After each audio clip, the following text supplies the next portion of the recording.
Beam me aboard. Energize. Energizing. Kirk to transporter room. Report.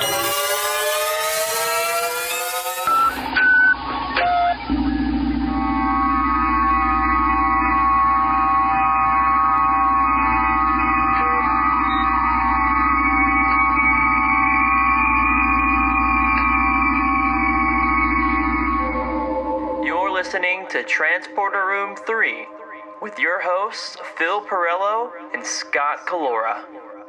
Welcome back to Transporter Room 3, everybody. Scott, how you doing? All right. I'm good. How's it going? It's going well. I'm living long and prospering. Yeah, I know, that was so bad. I actually heard crickets. Beaming all across the cosmos, right? Oh, I see what you did there. Star Trekking. I got the Star Trek Enterprise Blu-ray set. Oh man. Yeah. You got the nicest coaster set ever. Yeah. I haven't gotten a chance to watch it yet, but I'm really excited about it because I think that these documentaries that they're doing on these Blu-ray sets are really pretty cool. And this one has Rick Berman and Brannon Braga, I guess, basically coming out and just basically being pretty open and honest about the issues that they confronted when they were doing Trek, and I've heard good things about it, so I can't wait to watch it.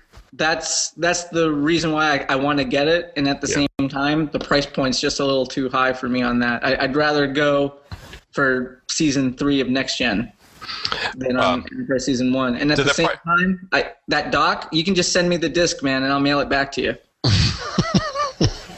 Save Philly some. I'd rather spend the $10 to mail it to you than the $70 to own the set. What if you scratch it or get your fingerprints on it? I need it for my collection of VHS, Laserdisc, DVDs, and home recordings as well.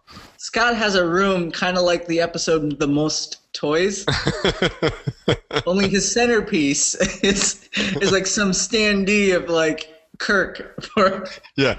No, the centerpiece is Garrett Wang. I actually kidnapped him. He's well, as if the guy had anything better to do. Yeah, I think he kind of likes it up in that room, actually. Yeah, a little bit.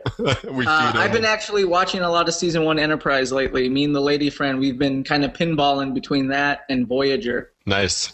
And for some reason, Enterprise is harder to fall asleep to than Voyager. Enterprise, I've actually been getting into a few episodes, and I'd like to review one of them someday. Yeah, we definitely should. But today, you've been talking. I'm sorry. You've been talking. You've been watching first season Enterprise, right? That is correct. Yeah. Okay. So, because we always say that it's the later seasons that tend to be the stronger seasons on Enterprise, but I agree. It sounds as though you've been enjoying some of the first season ones as well. So yeah, we should. Yeah, there was a crazy good run. We watched. That's how I ended my Thursday night, watching 3 episodes of Enterprise. We watched Fallen Hero, where the Vulcan ambassador is forcibly evac'd from a planet. Right. But they're expecting her to be such a pain in the ass, but she's the most human of Vulcans they've encountered yet. And T'Pol has a hero worship relationship with her. And it's a solid episode. It's really well done. And then there's Vogue Sola, which is the sentient splooge spiderweb that infects Enterprise. Good episode there. Very well directed by B'Elanna Torres, right? Correct. In character, actually, she directed.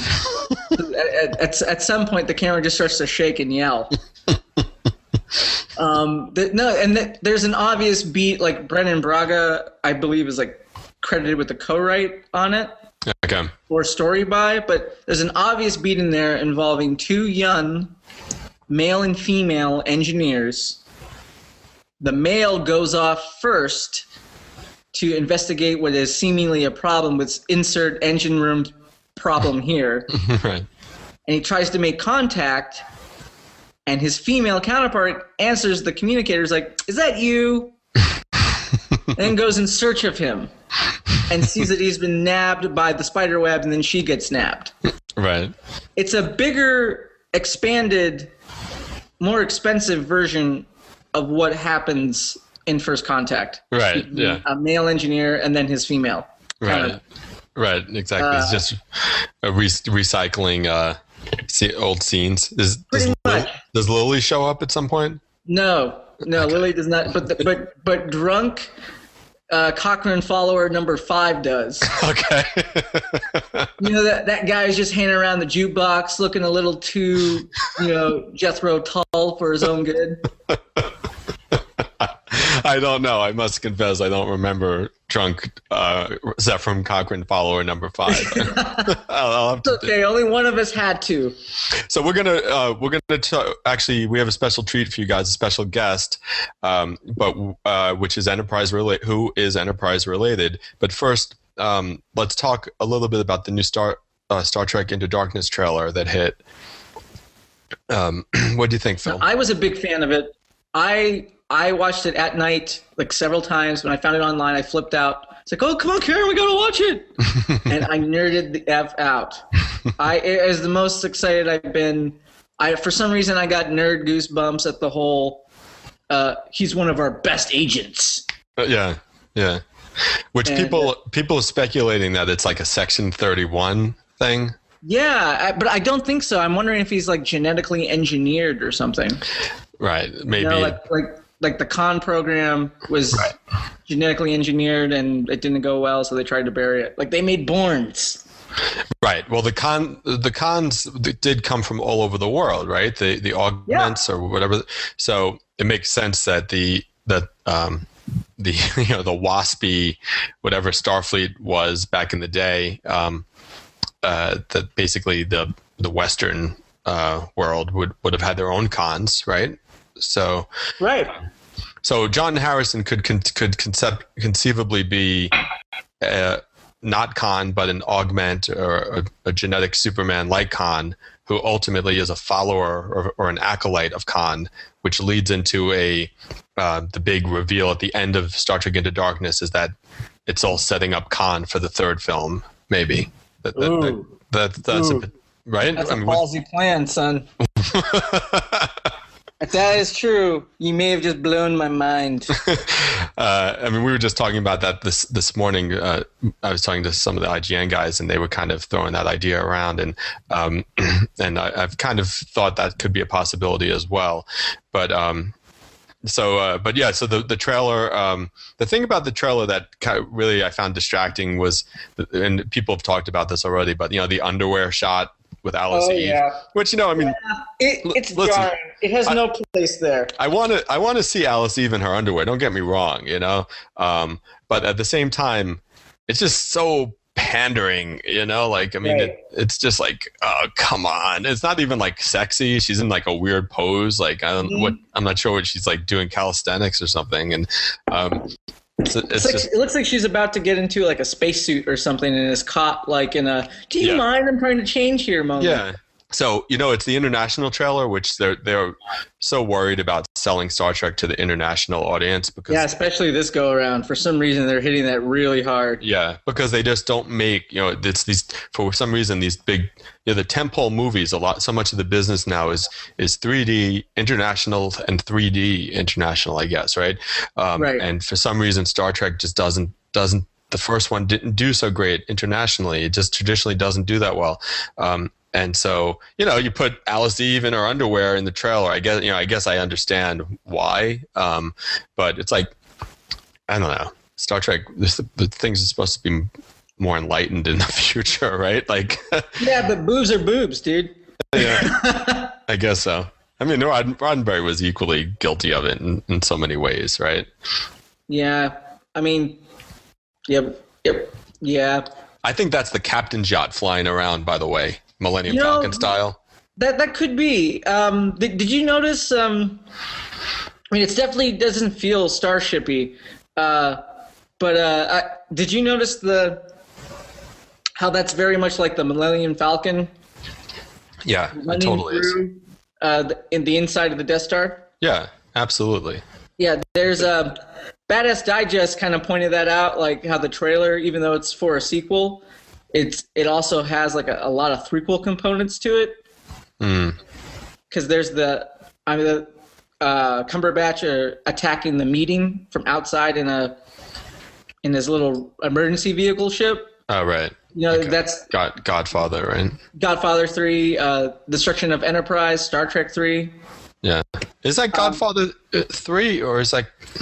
Okay, that's Godfather 3. Yeah, and it's a meeting table kind of like the one in Darkness, Okay. it's... Okay. If you're going to rip anything off of that movie, I guess it's that, right? Yeah, I guess so, yeah.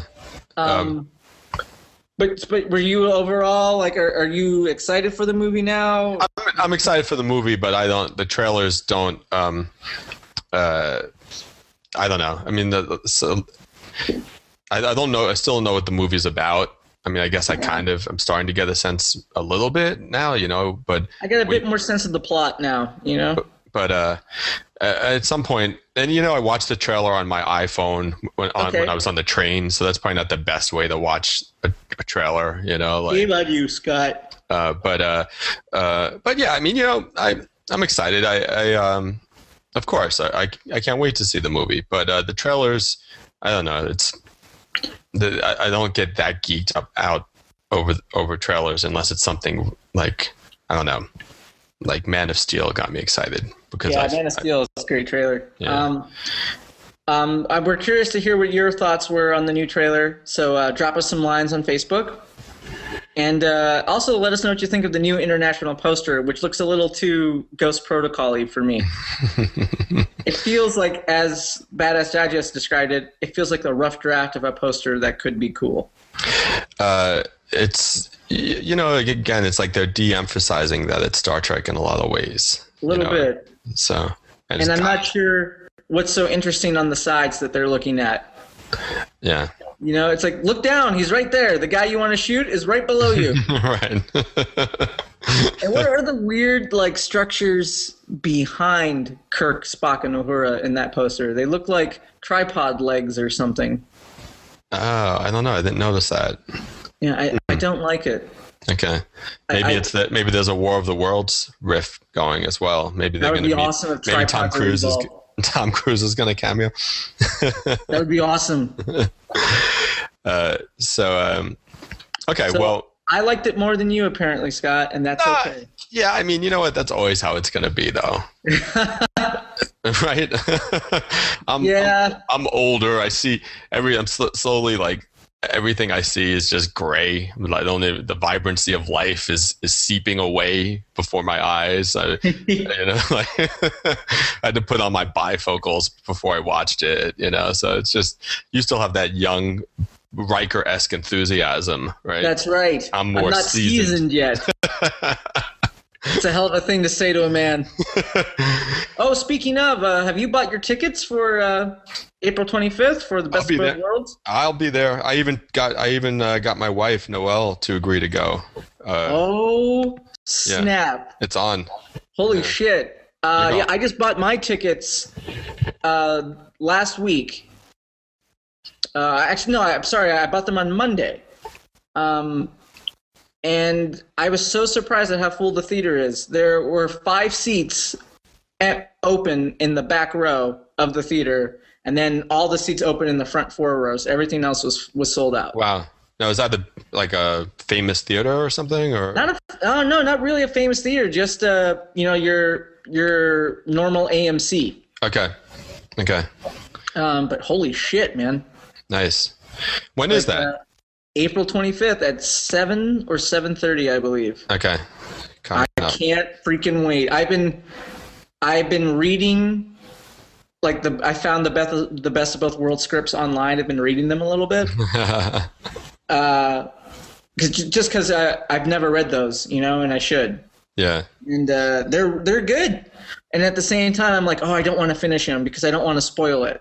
Yeah. Because Best of Both Worlds for me, I don't know if you guys have your go-to comfort food movies or whatever, but for me it's Wrath of Khan, Aliens, First Contact, Godfather, Best of Both Worlds. Sure, Best of Both Worlds, sure. I can watch Best of Both Worlds at any point. I watched The F out of that on VHS. That and Yesterday's Enterprise.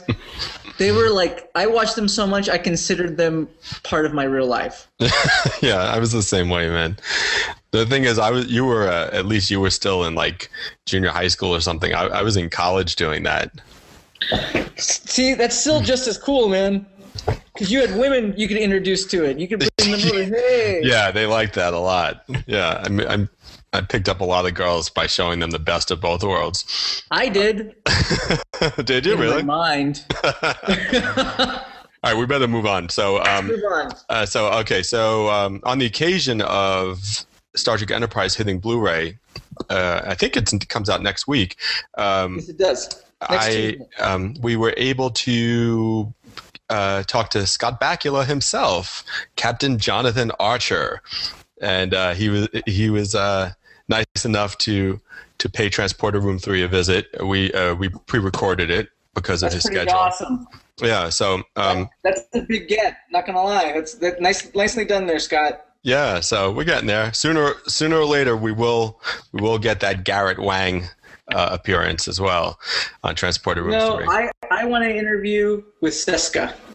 Oh, I'd love to talk to Seska, man. That would be awesome to talk to her. Yeah. Because her character kind of disappears, and she would have been great if they didn't abandon Kazon. I like the idea of Seska a lot. There was some good stuff going on there. Yeah. So Phil wasn't able to participate, but I was able to talk to Scott Bakula. So let's beam Captain Archer in. But where's his dog? Where's Porthos?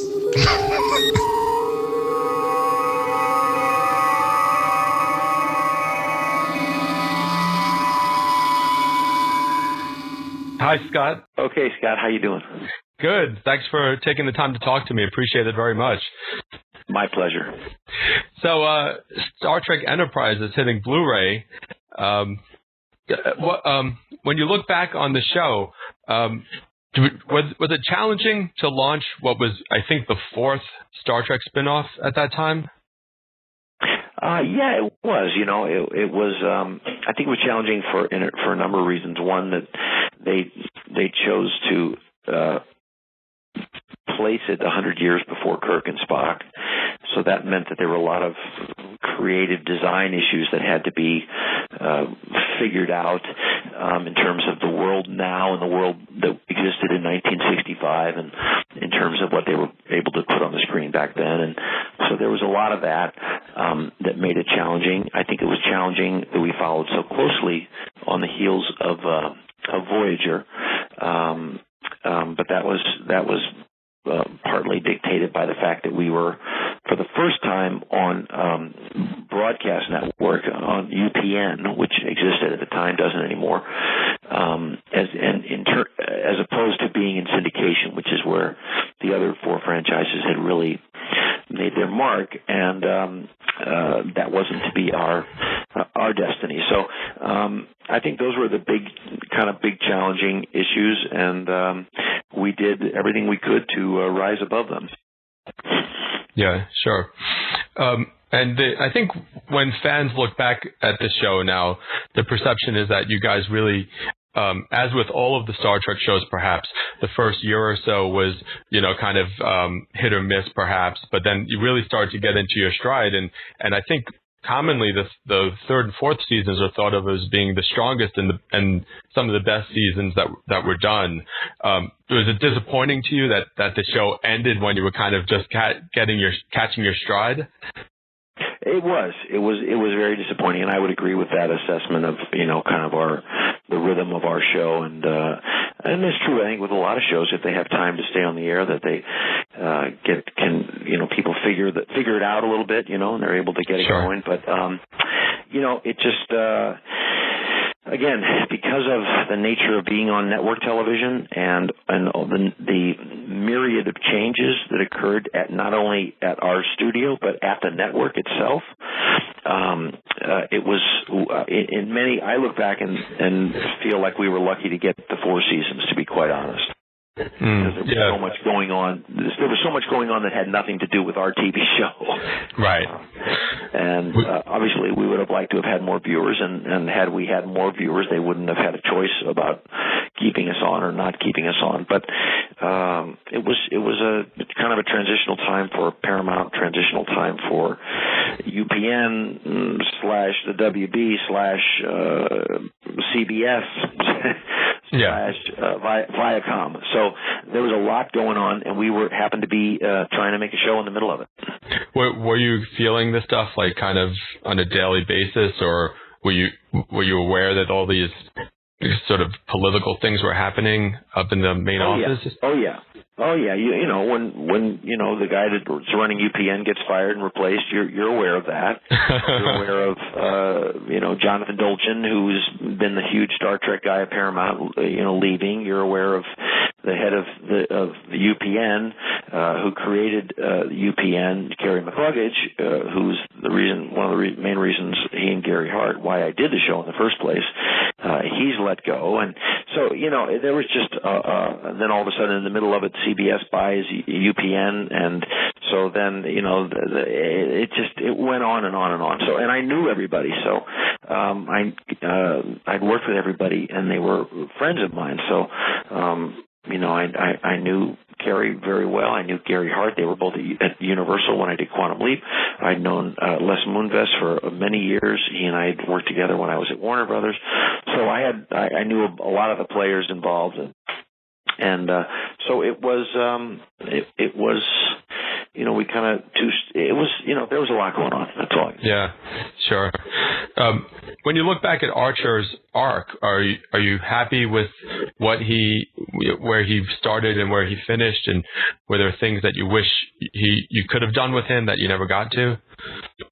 Well, I think there's always things when you look back and say, oh, I wish we'd done more with this or we'd done more with that. But the general idea of who he was when he started and where he was going, and the fact that he would eventually, create and be an integral part of the Federation and bringing, this intergalactic species world together and create some rules in the Wild West, so to speak. We had to kind of that's what got short-circuited the most, because that was certainly online. Had we gone more years, that would have been a big part of the show, and certainly once 9/11 happened and we got more involved in kind of reflecting what was going on our planet at the time, the show, I was very happy with where we took that and the whole Xindi experience and marshaling all of that forward. And just because we were cut short, we kind of did a quick, fast ending fix. And got out, but we made it, and we made our point, and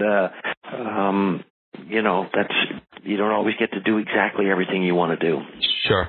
Yeah, the Xindi stuff with the 9/11 sort of parallel is really kind of some of the most amazing Star Trek stuff that you did, and I think maybe thematically some of the most amazing Star Trek stuff in general, because we always hear about how, the old show paralleled the Vietnam War or things like this, but for a lot of us fans, we weren't really around back then to experience that, whereas 9/11 was something that we felt it happened to us, and then we were seeing this sort of metaphor for it, which was just amazing.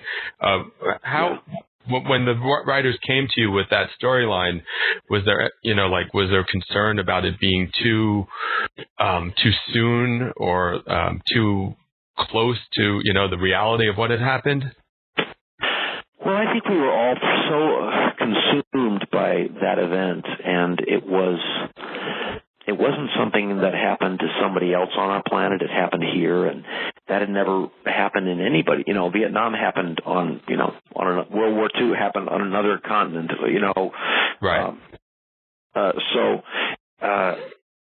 It just became kind of something that in the writers' room, I just felt like they couldn't ignore, and it kept coming through in how they were feeling, and that's natural.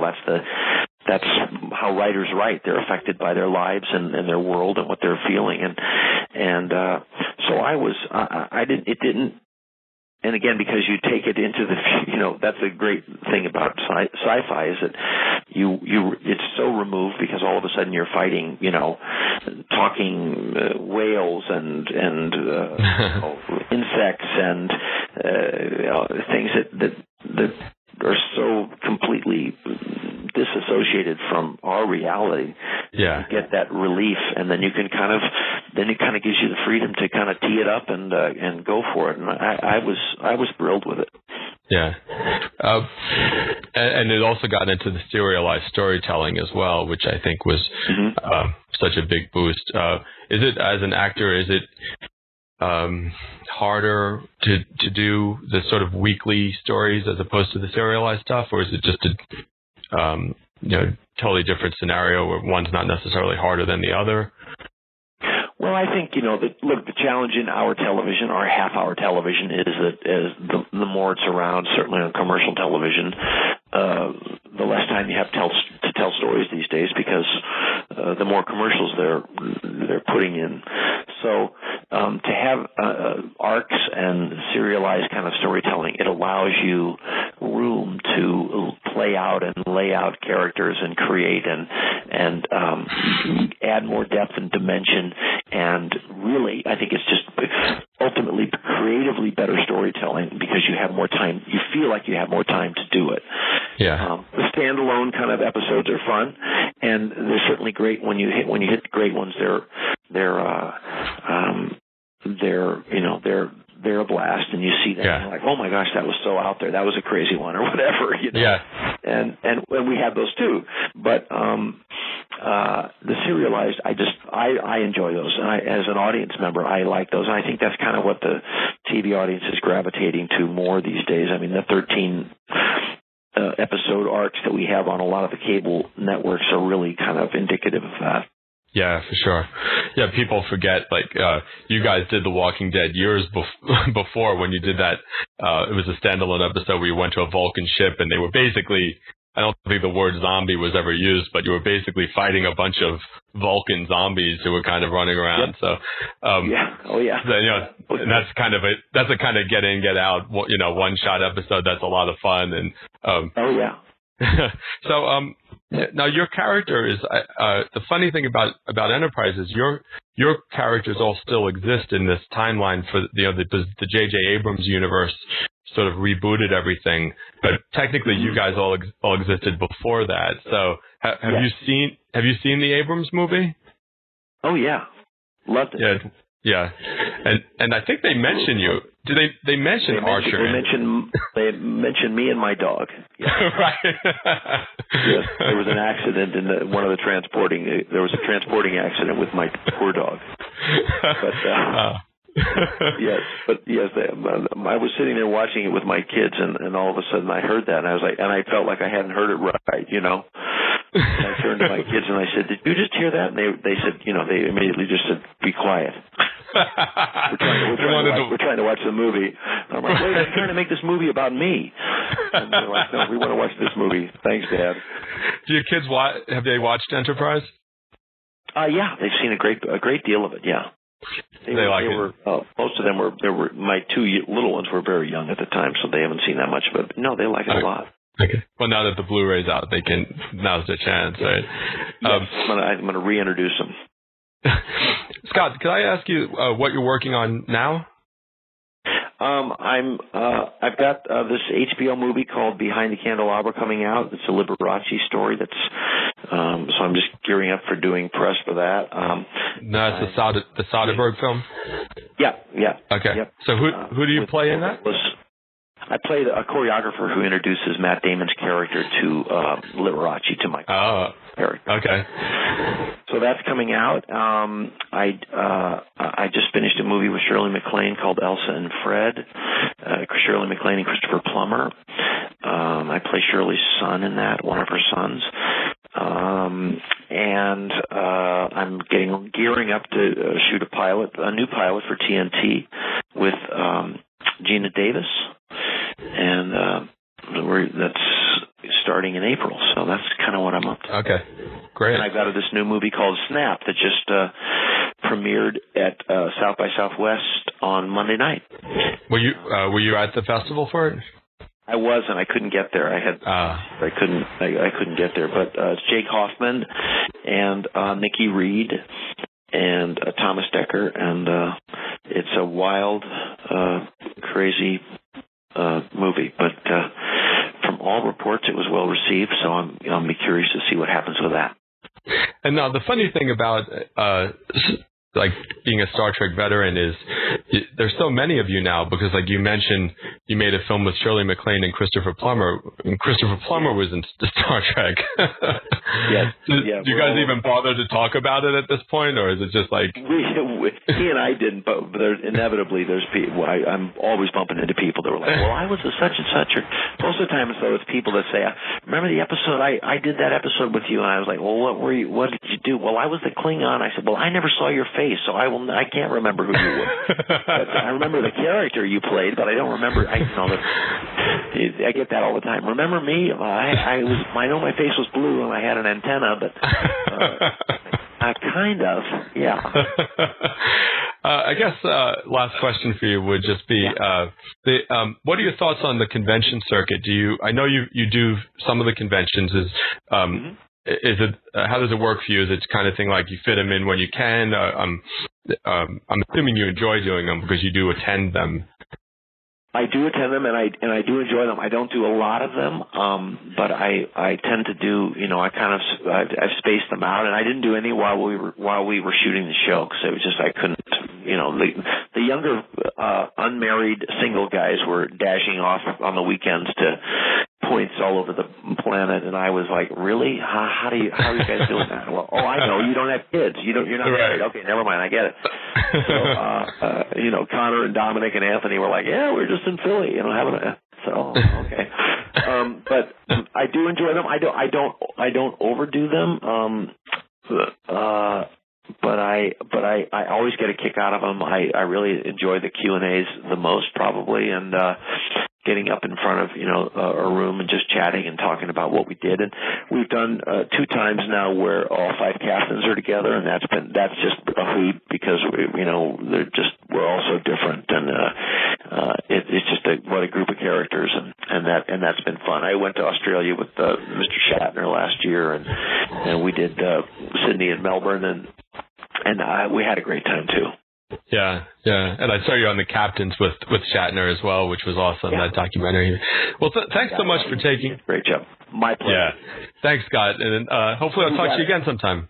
I hope so too, Scott. Okay, take care. Bye. Thanks.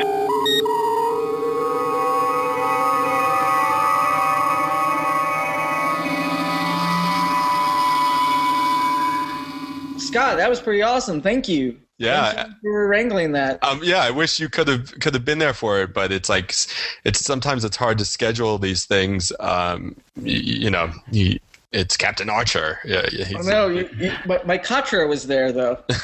Yeah, we felt it. So, did you ask him off the record how awesome it is to be both Dr. Sam Beckett and Captain Jonathan Archer? I did not. I think I've shared this before, dude, on this podcast, but Quantum Leap was one of my formative year shows. Yeah. And I wanted to be Sam Beckett so bad.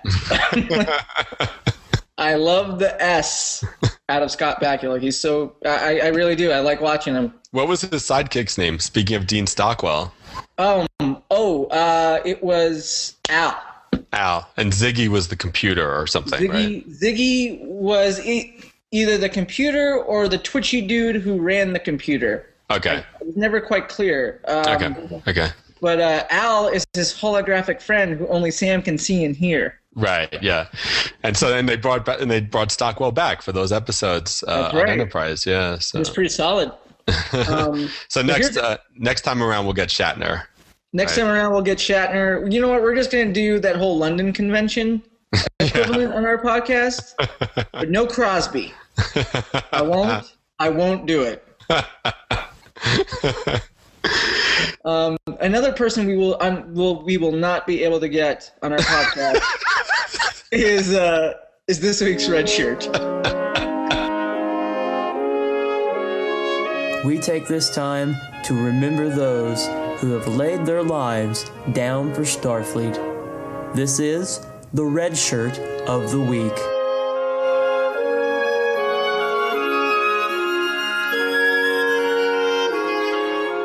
Pretty nice segue there, eh? Nice segue, absolutely. Thank you. You know, I stayed up late doodling that one. It was one of 4 options. So who is our red shirt? Well, I wish we were doing Enterprise today. It'd be fitting, obviously. But instead, we're going to go to the Wayback Machine and pluck one from an original series episode who just needs to be talked about because it's just such a terribly dealt with death. From the episode Shore Leave, Lieutenant Angela Martine. Now, I know what you're thinking.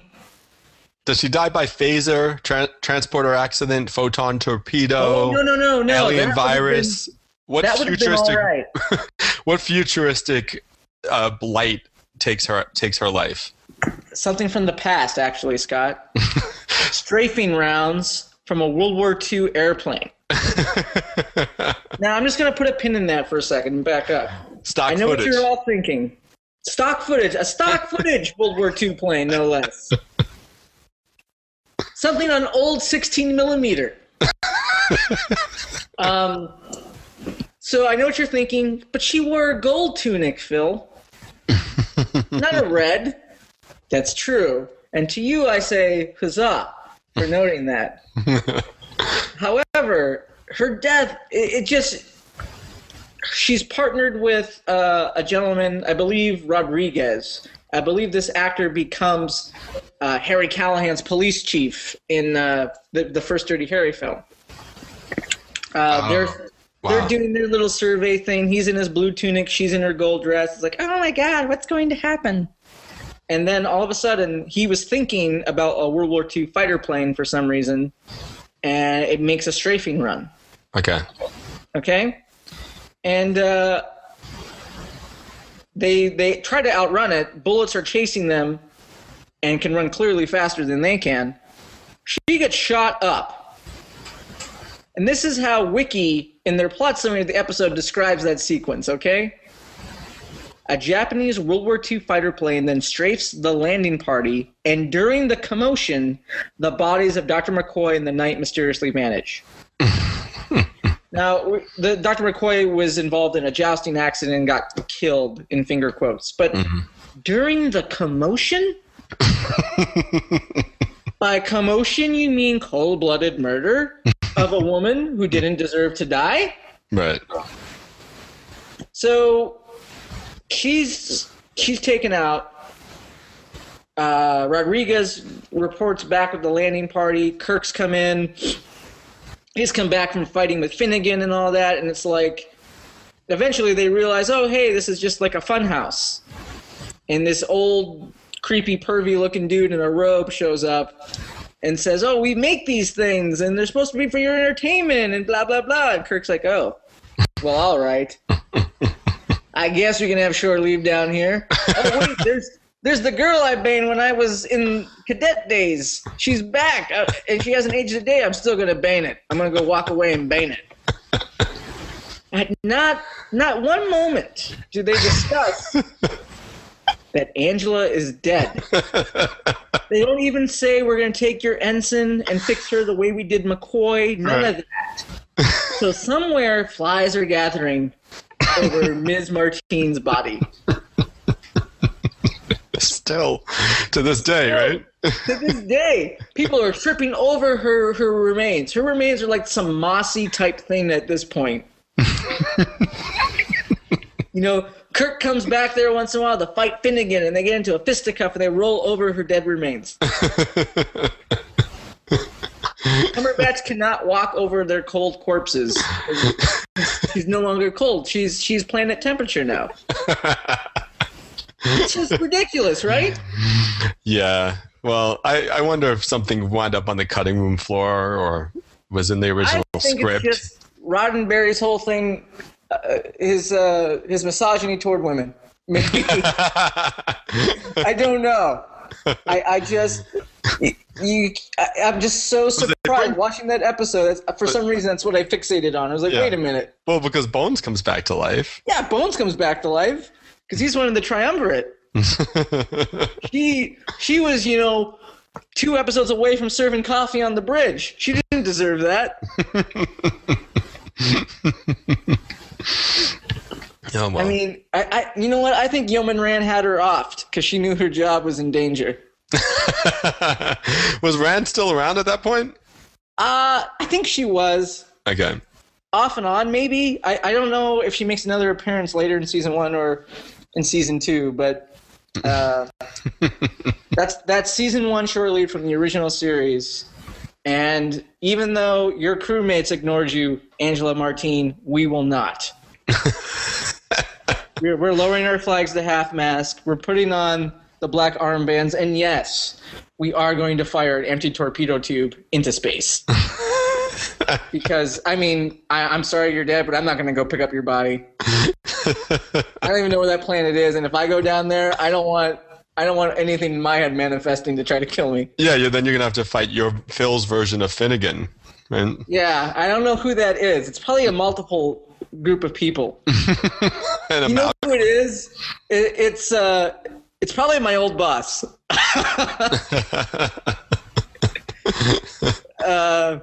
And then, or it's my video store. When I worked at a video store, my first manager named John, he was this big pig guard from Return of the Jedi looking dude. And this is a sidebar. He would say things like, "Hey, if your drawer's off, that's a YP. Your problem. Not an MP." Do they have an accent? Yeah, he was Italian. He was, hey, Okay. that's a YP. Okay, but it sounds like I don't know, like a Nausicaan accent. Oh, it is a little human. Human play Dom John. You look like Dom John. If you don't, that's a YP. I'm sorry. That's bad. That's so bad. Thank you for indulging me in that little trip down useless nostalgia land. No, that was great, man. That was the highlight of the episode. No, the highlight was that great interview, and thank you again, Scott, for locking that down. Thanks to Scott Bakula for coming on and talking to us. Scott this fall on Fox. All right, so hey, listen, we had an idea. Real quick before we go, we had an idea because a lot of times people ask me to people email and they want to know, like, oh, how, Deep Space Nine, I hear it's so good, like, is it really that good? Should I start it? And I always wind up telling people, you know what, you should watch it, but just skip the first 2 seasons. And then people, because I don't want them to lose interest, and Sure. And they're like, what? And so Phil and I were kind of talking about maybe doing an episode of the podcast where we kind of talk you through the first season or 2 and kind of say, this episode's a skip, or this episode is you should watch this one, skip this one. Watch Emissary, skip the one where O'Brien is down on the planet and becomes a prophet who has to fight a cloud monster or whatever it is. Dear God. So maybe we can do that. What do you think, Phil? Well, yes to all of that. You guys let us know if that's something that is appealing to you on Facebook. I think a primer to Deep Space Nine, what to get into, how to get into it. I think that's critical. And if you guys will listen to us do that, we promise to review an episode of Voyager Enterprise. Boom. Yeah, for sure. Definitely. Although there are I've been watching a lot of good Voyager episodes too. And I know that's shocking for me to say that I find Voyager good. But some solid episodes from season 1 and 2. Yeah, no, I'm sure there are. So, all right, so let us know what you guys think about both of those. Let us know if you want a Deep Space Nine primer. Let us know if you want a Voyager or an Enterprise episode. Or just more of Scott and I talking about people we used to work for. Yeah, I could definitely. I'll do next. You know what? Next week we'll talk about my summer at Derry City. I want to know about this. This memoir. I'll never forget my summer at Dairy City, where my friend who also got the job with me got fired for stealing a bag of cheese combos. So let's. That son of a bitch. What is a Dairy City? What is a Dairy City? Yeah. It's the lowest end, shittiest supermarket that you could possibly shop in. That's what it is. Do they only sell dairy products? No, I don't know. No. No, they sold stuff other than dairy products. Okay. But listen, let's now we really are talking about our old jobs. Like, we've lost. This is the best ending to anything ever. On this note, Scott, thank you again. Thank you. Listeners, thank you. And we'll see you on Gravette Island.